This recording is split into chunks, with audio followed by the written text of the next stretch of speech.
دو head constable اور جوان سال شخص کو لیے ہوئے اندر داخل ہو گئے۔ اس شخص کی صورت دیکھتے ہی لگا کہ ہم منزل کے قریب پہنچ گئے۔ اس کا رنگ و روپ اور چہرہ جمیل سے ملتا جلتا تھا۔ جو تھوڑا بہت شک تھا وہ بھی جلدی دور ہو گیا جب میں نے اسے جمیل کی تصویر دکھائی تو وہ سر سے لے کر پیر تک لرزنے لگا۔ رودوئی آواز میں بولا، یہ تصویر کہاں سے ملی ہے آپ کو؟ اور یہ لڑکی؟ میں نے سوالیہ نظر سے انسپکٹر راج کی طرف دیکھا۔ وہ بھی سوالیہ نظروں سے میری طرف ہی دیکھ رہا تھا۔ اب ہمارے سامنے مسئلہ یہ تھا کہ جمیل احمد کے بھائی کو جمیل کی موت کی خبر سے کیسے باخبر کیا جائے۔ بھائی کی تصویر دیکھنے کے بعد وہ بے حد امید نظر آنے لگا۔ اس کے لب تھرتھرا رہے تھے اور آنکھوں سے اشک رواں ہو رہے تھے، اور سوال یہ تھا کہ اس کا بھائی ہے کہاں ہے وہ چہرہ دیکھنے کے لیے 5 ماہ سے ان سب کی آنکھیں ترس رہی تھیں۔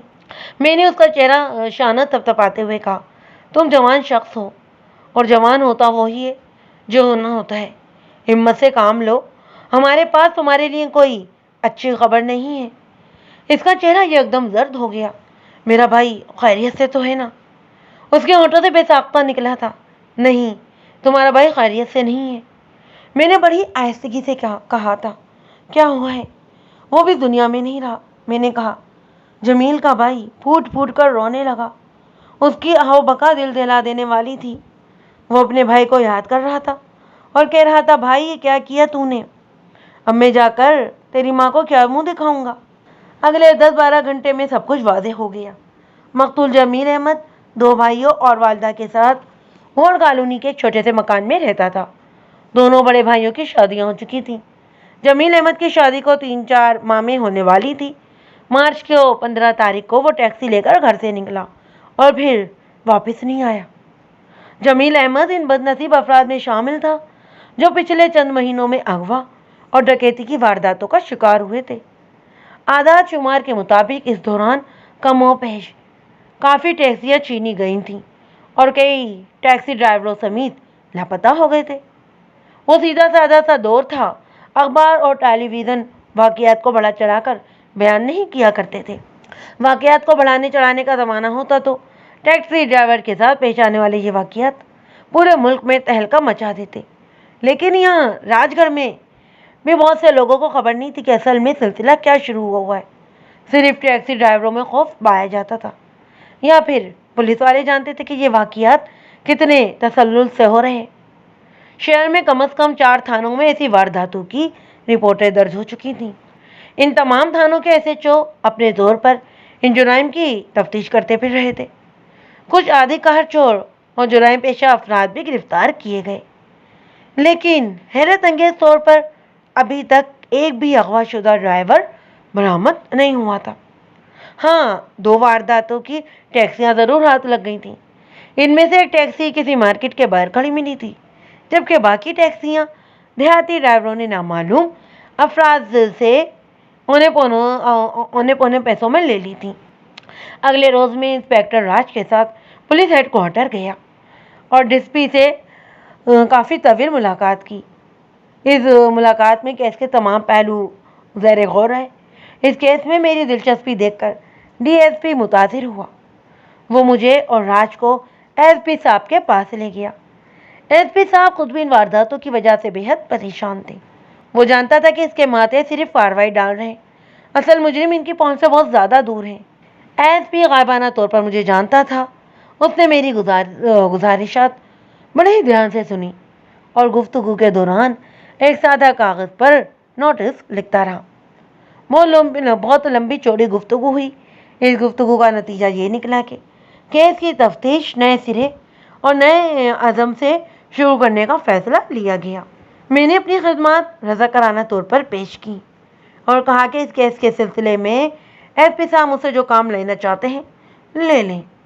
SP صاحب نے اپنی نگرانی میں 3 ٹیمیں تشکیل دیں اور انہیں راج گڑھ کے اندر اور باہر مختلف کام سونپ دیے۔ ایک ٹیم کا کام آدھی کار چوروں کی تلاش اور گرفتاری تھی۔ ایک ٹیم کو قبائلی علاقے کی طرف روانہ کیا گیا تاکہ اگر ٹیکسی چوروں نے مال مسروقہ آزاد علاقے میں فروخت کرنے کی کوشش کی ہے تو اس کا کھوج لگایا جا سکے۔ میرے اور انسپکٹر راج کے ذمے ناکہ بندی کا کام آیا۔ ہمیں مناسب موقعوں پر شہر کے مختلف حصوں میں ناکے لگانے تھے اور گاڑیوں کے کاغذات کی جانچ پڑتال کرنا تھی۔ یہ سرگرمیاں تقریباً 15-20 روز تک جاری رہیں، لیکن اس کے بعد تفتیش کی رفتار سست پڑنے لگی۔ اندازہ ہو رہا تھا کہ اس تفتیشی مہم کا انجام بھی وہی ہونا ہے جو پہلی مہموں کا ہو چکا ہے۔ میری نگاہوں میں شانتی کا چہرہ گھومنے لگا۔ بلا شبہ وہ ایک بری عورت تھی، لیکن اس کے برا ہونے کی سزا یہ نہیں تھی کہ اسے نامعلوم قاتلوں کے مقابلے میں تنہا چھوڑ دیا جاتا، اور پھر ایسی صورت میں وہ قاتل ہم نے خود ہی اس کے پیچھے لگائے تھے۔ اس سے بڑی خود غرضی اور بے حسی کوئی اور ہو ہی نہیں سکتی تھی۔ مجھے یوں محسوس ہو رہا تھا کہ شانتی کو چارے کے طور پر استعمال کر کے ہم نے بہت بڑا گناہ کیا ہے، اور اس سے بھی بڑا گناہ یہ ہوگا کہ ہم اسے ان کے حالات پہ رحم و کرم پر چھوڑ کر اپنے اپنے کاموں میں لگ جائیں۔ اور پھر یہ ایک شانتی کا معاملہ نہیں تھا، اس جیسے ان تمام لوگوں کا تھا جو ان وارداتوں کا شکار ہونے والے تھے۔ ایک دن آدھی شب کو اپنے بستر کے قریب ٹہلتے ٹہلتے میں نے ایک عجیب فیصلہ کیا۔ فیصلہ کچھ عجیب سا تھا، لیکن ایسے فیصلے میں پہلے بھی کر چکا تھا۔ میں نے سوچا کہ کیوں نہ میں خود ایک ٹیکسی ڈرائیور کا روپ ڈھال لوں اور رات کے اوقات میں ان علاقوں میں ٹیکسی چلاؤں جہاں اس سے پہلے وارداتیں ہو چکی ہیں۔ اگر میں شانتی کو چارے کے طور پر استعمال کر سکتا تھا تو پھر خود کو چارہ بنانے میں بھی مجھے کوئی آڑ نہیں ہونا چاہیے۔ وہ ایک خوفزدہ رات تھی، ہوا بالکل تھمی ہوئی تھی، رات کا 1 بج چکا تھا، سڑکیں گلیاں سنسان نظر آتی تھیں۔ میں روٹ نمبر 18 کے آخری اسٹاپ پر کھڑا تھا۔ میرے پاس ایک نئی چمچماتی ہوئی ٹیکسی تھی اور میں بالکل اکیلا کھڑا تھا۔ اس سے پہلے اسی اسٹاپ سے مجھے مختلف اوقات میں 2 ٹیکسیاں 2 ڈرائیوروں سمیت لاپتہ ہو چکی تھیں۔ راج گڑھ شہر کے مختلف علاقوں میں ٹیکسی دوڑاتے ہوئے آج مجھے 4تھا روز تھا۔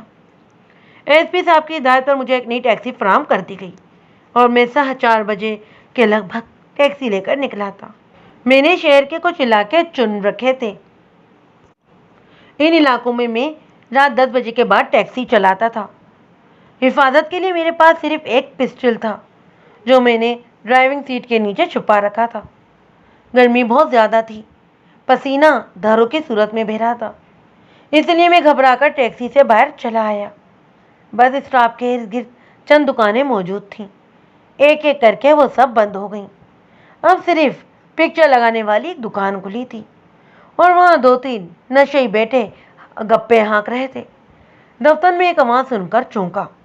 یہ موٹر سائیکل کی آواز تھی اور میرے عقب سے آئی تھی۔ درمیانی عمر کا ایک شخص موٹر سائیکل سمیت میرے بالکل قریب آن کھڑا ہوا۔ بھائی صاحب، اسٹیشن چلو گے؟ اس نے بڑے ہی آرام سے لہجے میں پوچھا تھا۔ سواری کہاں ہے؟ میں نے ڈرائیور والے مخصوص انداز میں پوچھا تھا۔ راستے میں اشیام چوک سے لینی ہے، اس نے جواب دیا۔ میں نے میٹر ڈاؤن کیا اور ٹیکسی میں بیٹھ گیا۔ وہ شخص میرے آگے آگے چل دیا۔ تقریباً 10-15 منٹ بعد ہم شیام چوک پہنچ گئے۔ یہ بارونق علاقہ تھا، لیکن اتنی رات گئے بھی اکا دکا دکانیں کھلی ہوئی تھیں۔ یہ موٹر سائیکل سوار مجھے کشادہ گلی سے گزار کر ایک کوٹھی نما مکان کے سامنے لے آیا۔ مکان کے حق میں کافی کھلا احاطہ تھا اور جامن بیری وغیرہ کے درخت بھی لگے ہوئے تھے۔ میں ٹیکسی بند کر کے نیچے اتر آیا۔ موٹر سائیکل سوار نے موٹر سائیکل گیٹ کے سامنے کھڑی کی اور اندر داخل ہوتے ہوئے بولا، آ جاؤ تم بھی، تھوڑا سامان لانا ہے۔ ایک دم میرے اندر خطرے کی گھنٹی بجنا شروع ہو گئی۔ ریل کی ہڈی سے ایک سرد لہر اٹھی اور میرے پورے جسم میں پھیل گئی۔ ٹیکسی لاک کرنے کے بہانے میں ٹیکسی میں گھسا اور اپنا پسٹل نکال کر قمیض کے نیچے رکھ لیا۔ ہم دونوں آگے پیچھے مکان میں داخل ہوئے۔ بیرونی گیٹ کی اندرونی دروازہ بھی کھلا ہوا ملا۔ یہاں 0 کا بلب روشن تھا۔ موٹر سائیکل سوار کے پیچھے ہی پیچھے میں بھی کمرے میں داخل ہوا۔ اس وقت میری چھٹی اس نے کام یوں کیا کہ مجھے لگا کوئی شے بجلی کی طرح میرے سر کی طرف لپکی ہے۔ ساتھ ہی ہوا کی سرسراہٹ سنائی دی۔ میں غیر ارادی طور پر پیچھے ہٹا۔ ایک ہاکی میرے سر کے بالوں کو چھوتی ہوئی دروازے سے ٹکرائی اور اس کے تختے کو 2 نم کر گئی۔ حملہ آور ہونے والا ایک صحت مند اور بارش نوجوان تھا۔ اس کی آنکھوں میں قاتلانہ چمک کی جھلک نظر آئی۔ پہلا وار خالی جاتے ہی اس نے دوسرا وار کیا۔ میں اب سنبھل چکا تھا۔ یہ وار میں نے جھک کر بچایا اور ٹانگ کے بھرپور ضرب اس کے سینے پر لگائی۔ وہ لڑکھڑا کر دیوار سے جا ٹکرایا۔ اسی دوران موٹر سائیکل سوار نے مجھ پر پہلو سے حملہ کر دیا۔ اس کے ہاتھ میں 10 انچ لمبا رام پوری چاقو تھا۔ نہ جانے کس کی دعا آڑے آ گئی میرے۔ رام پوری چاقو کا نہایت خطرناک وار میرے بازو کو معمولی زخم کے سوا کچھ نہ دے سکا۔ میں نے ایک طوفانی مکہ چاقو زن کے چہرے پر رسید کیا اور اسے کمرے سے باہر پھینک دیا، اس سے پہلے کہ یہ دونوں حملہ آور اپنی پوری توانائیوں سے مجھ پر جھپٹ پڑتے۔ میں نے 2 قدم پیچھے ہٹ کر اپنا سرکاری پسٹل نکالا اور اوپر نیچے 2 ہوائی فائر کیے۔ پرشور دھماکوں سے فضا میں سنسنی پھیل گئی۔ حملہ آور اپنی جگہ مجسموں کی طرح ساخت کھڑے رہ گئے۔ اگلے 2-3 گھنٹے ہم سب کے لیے بہت حیران کن تھے۔ ایس پی سمیت تمام افسران موقع پر پہنچ چکے تھے۔ ملزمان کی نشاندہی پر کوٹھی کے عقبی حصے میں کھدائی ہو رہی تھی۔ وقفے کے ساتھ اس احاطے سے 3 لاشیں برآمد ہوئیں اور ابھی مزید ہو رہی تھیں۔ علاقے کے سینکڑوں مکین اس کوٹھی کے باہر جمع ہو چکے تھے اور ہر طرف لاشوں کی سرانٹ پھیلی ہوئی تھی۔ یہ تمام لاشیں ان ٹیکسی ڈرائیوروں کی تھیں جو پچھلے 5-6 ماہ میں لاپتہ ہوئے تھے۔ پہلی لاش کے برآمد ہوتے ہی یہ بات ثابت ہو گئی کہ ابھی اور بھی لاشیں ملیں گی، اور ایسا ہو بھی رہا تھا۔ حیرت کی بات یہ بھی تھی کہ دونوں ملزمان اصرار کے ساتھ کہہ رہے تھے کہ ان کا کوئی گروہ نہیں ہے اور وہ اکیلے یہ خونی کھیل کھیلتے رہے۔ بظاہر یہ بات ناقابل یقین لگ رہی تھی، لیکن آنے والے دنوں میں یہ بات حرف ٹھیک ثابت ہوئی۔ اس کوٹھی سے کل 5 لاشیں برآمد ہوئیں۔ اگلے روز صبح سویرے 2 لاشیں وارڈ کالونی کے ایک مکان سے بھی نکال لی گئیں۔ ملزمان نے بتایا کہ اس کے علاوہ چند افراد کو ٹیکسیوں سمیت قبائلی علاقوں میں فروخت کیا جا چکا ہے۔ یہ بہت سنسنی خیز انکشافات تھے۔ اگلے روز کے اخباری ذکر سے بھر گئے۔ اس کے باوجود ہر شخص مکمل تفصیلات جاننے کے لیے بے قرار نظر آ رہا تھا۔ یہ خونی کہانی در حقیقت ہاکی کے ایک نوجوان کھلاڑی پال شرما کی تھی۔ پال شرما راج گڑھ کے گورنمنٹ کالج میں پڑھتا تھا۔ وہ ہونہار کھلاڑی تھا اور بہت آگے نکلنا چاہتا تھا، لیکن اسے شدید ناانصافی ہوئی اور ایک اعلیٰ سرکاری افسر نے شرما کی جگہ اپنے بیٹے کو ٹیم میں شامل کروا کر شرما کا مستقبل تاریک کر دیا۔ مستقبل کا ہونہار بلند حوصلہ کھڑکی دروازہ ہو کر آوارگی اور جرم کی راہ پر چل نکلا۔ وہ پہلے ہی بری صحبت کا شکار ہوا اور پھر اس نے خود چھوٹے موٹے جرائم کرنا شروع کر دیے۔ والد فوت ہو چکا تھا، اکیلی والدہ تھی۔ وہ اسے سمجھاتی بجھاتی رہتی، لیکن وہ اس کے قابو میں نہیں آتا تھا۔ تقریباً 8 ماہ پہلے اس نے اپنے ایک دوست لاڈلے کے ساتھ مل کر لمبا ہاتھ مارنے کا پروگرام بنایا۔ انہوں نے سوچا کہ کیوں نہ کسی ٹیکسی ڈرائیور سے اس کی ٹیکسی چھینی جائے اور پھر اس کا رنگ و روپ بدل کر اس پر وارداتیں کی جائیں، اور یہ بہانوں سے ایک ٹیکسی ڈرائیور کو اپنے گل لائے اور اسے جان سے مار کر کوٹھی کے باغ میں دبا دیا۔ یہ پہلا بڑا جرم تھا، اس لیے شرما اور لاڈا بہت زیادہ ہراساں ہوئے۔ تاہم دھیرے دھیرے ان کا خوف ختم ہو گیا۔ شرما نے اپنے ایک واقف کار پینٹر سے رابطہ قائم کیا اور 200 روپے کے عوض ٹیکسی کا رنگ تبدیل کروا لیا۔ وہ کچھ عرصہ اس کار کو راج گھر میں چلاتے رہے۔ پھر اتفاقاً انہیں ایک اچھا گاہک مل گیا اور انہوں نے کار کو پشاور سے آگے لے جا کر فروخت کر دیا۔ اس سودے میں انہیں مزہ آیا اور جرم کا چسکا بھی بڑھ گیا۔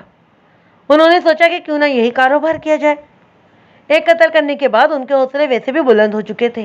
انہوں نے منصوبہ بندی کی اور یہ خونی دھندا شروع کر دیا۔ لاڈلے کی ذمہ داری ٹیکسی ڈرائیوروں کو گھیر کر لانے کی تھی۔ وہ کسی بھی اسٹینڈ پر چلا جاتا اور اچھی حالت کی ایک ٹیکسی منتخب کر لیتا۔ اس کا شکار اپنے انجام سے بے خبر اس کے ساتھ چل پڑتا۔ لاڈلا اپنی موٹر سائیکل شرما کے مکان کے سامنے روکتا اور پھر ڈرائیور سے کہتا کہ کچھ سامان لانا ہے، اس کے ساتھ چلو تاکہ جلدی فارغ ہو جائیں۔ بدنصیب ڈرائیور اپنے قدموں میں چل کر اندر داخل ہو جاتا۔ یہاں ایک کمرے کے اندر دروازے کی اوٹ میں شرما ہاں کے لیے چوکس کھڑا ہوتا۔ جو ہی ڈرائیور لاڈلے کے حق میں چلتا ہوا آتا، شرما اس کے سر پر ہاکی کی ضرب لگا دیتا۔ وہ ایک مانا ہوا فل بیک تھا۔ اس کے ہٹ مخالف کھلاڑیوں کو چیرتی ہوئی گزر جاتی۔ مدرب زیادہ سے زیادہ اس کے 2 وار سہتا اور بے ہوش ہو جاتا۔ شرما اور لاڈلا اس کی شارک کاٹ کر اسے ابدی نیند سلا دیتے اور احاطے کے گھنے درختوں میں دفن کر دیتے۔ ڈرائیور کے زیر زمین جانے سے پہلے ہی ٹیکسی کوٹھی کے گراج میں بند کر دی جاتی۔ اس گراج میں رنگ سازی کا سارا سامان پڑا تھا۔ شرما اور لاڈلے نے معمولی سی کوشش سے خود ہی رنگ کرنا سیکھ لیا۔ اب انہیں کسی ورک شاپ میں جانے کی ضرورت ہی نہیں تھی۔ وہ خود ہی ٹیکسی کا رنگ تبدیل کر لیا کرتے اور چند روز کے اندر اسے قبائلی علاقے میں لے جا کر فروخت کر دیتے۔ جمیل احمد وہ واحد خوش قسمت شخص تھا جو اس قتل گاہ سے جان بچانے میں کامیاب ہوا، تاہم اس کی یہ خوش قسمتی دیر ثابت نہیں ہوئی۔ اسے دونوں مجرمان نے جان سے نہیں مارا تھا، اسے ٹیکسی کے ساتھ ہی قبائلی علاقے میں لے جا کر فروخت کر دینا چاہتے تھے۔ وہ ان کے حوصلے بہت زیادہ بڑے ہوئے تھے، شاید ان سے یہی غلطی ہو گئی تھی۔ ایک رات وہ دونوں نشے میں دھت ہو کر گر پڑے اور جمیل احمد کو موقع مل گیا۔ وہ اپنی بندشیں کھول کر کوٹھی سے بھاگ گیا۔ جب صبح شرما اور لاڈلے کو اس واقعے کا پتہ چلا تو انہوں نے راج گھر کے ایک بدنام اجرتی قاتل بھگتو سنگھ کو منہ مانگی رقم دی اور جمیل احمد کے پیچھے لگا دیا۔ جمیل احمد بھگتو سنگھ اور اس کے اہلکاروں سے چھپتا چھپاتا امرتسر جا پہنچا۔ وہ بھگتو سنگھ سے اس قدر خوفزدہ ہو چکا تھا کہ کہیں بہت دور نکل جانا چاہتا تھا۔ وہ جانتا تھا کہ شرما اور لاڈلا کسی صورت اسے زندہ نہیں چھوڑیں گے۔ اس کی وجہ یہ تھی کہ وہ اپنی قید کے دوران ان کی اکثر سیاہ کاریوں سے واقف ہو چکا تھا۔ امرتسر کے اس بازار میں پریشان حال جمیل احمد کی ملاقات رقاصہ شانتی سے ہو گئی۔ جمیل احمد ایک دیانتدار نمازی نوجوان تھا، لیکن اپنی جان بچانے کے لیے اس کو نہ صرف بازار حسن کی گنجان آبادی میں پناہ لینی پڑی بلکہ خود کو غیر مسلم بھی ظاہر کرنا پڑا۔ اس نے شروع میں شانتی کو اپنا نام آنند کماری بتایا، دوسرے بھی اسے اسی نام سے جانتے تھے۔ یہاں کہانی نے ایک نیا موڑ جنم لیا اور خوبرو شانتی جو ناک پر مکھی نہیں بیٹھنے دیتی تھی، اجنبی اور مفلوک حال جمیل کی محبت میں گرفتار ہو گئی۔ جمیل کو بھی فوری طور پر ایک سہارے کی بہت ضرورت تھی۔ اس نے مجبوراً شانتی سے شادی کر لی، لیکن اس کے ساتھ 2 شرطیں بھی رکھیں۔ پہلی یہ کہ شادی کے بعد وہ لوگ بازار حسن میں نہیں رہیں گے، اور دوسری یہ کہ جو ہی حالات سازگار ہوئے شانتی مسلمان ہو جائے گی اور وہ دونوں اسلامی طریقے سے نکاح کریں گے۔ بعد میں شانتی نے یہ دونوں شرطیں پوری کیں۔ وہ مسلمان ہو چکی تھی اور اس کا نام سریا تھا۔ جمیل احمد نے اس سے باقاعدہ نکاح بھی کر لیا تھا۔ شرما اور لاڈلا دونوں گرفتار ہوئے۔ عدالتی کارروائی کے بعد دونوں کو سزائے موت ہوئی۔ بعد ازاں ہائی کورٹ اور سپریم کورٹ نے بھی ان کی سزائے موت بحال رکھی۔ تقریباً 1.5 سال بعد وہ دونوں لاہور جیل میں کفیل کردار کو پہنچ گئے۔ اجرتی قاتل بھگتو سنگھ جس نے جمیل احمد اور آنند کمار کی جان لی تھی، ان واقعات کے 1 سال بعد پولیس مقابلے میں مارا گیا۔ تاہم بھگتو کے اس ساتھی کا کبھی پتہ نہیں چل سکا جو بازار حسن میں موجود تھا۔ اس کے لیے مخبری کرتا رہتا تھا۔ بعض اوقات چھوٹے سے چھوٹے واقعات بھی کتنے بڑے بڑے انکشافات کا پیش خدمیہ بنتے ہیں۔ میں سوچتا ہوں اگر جمیل احمد کی موت کے وقت میں اس کی لاش کو غور سے نہ دیکھتا تو اس کے پاؤں پر مجھے مسلمانوں کی نشانیاں دکھائی نہ دیتی، تو پتہ نہیں راج گڑھ کے وہ 2 ڈرائیور خونی درندے کب تک آزاد پھرتے رہتے۔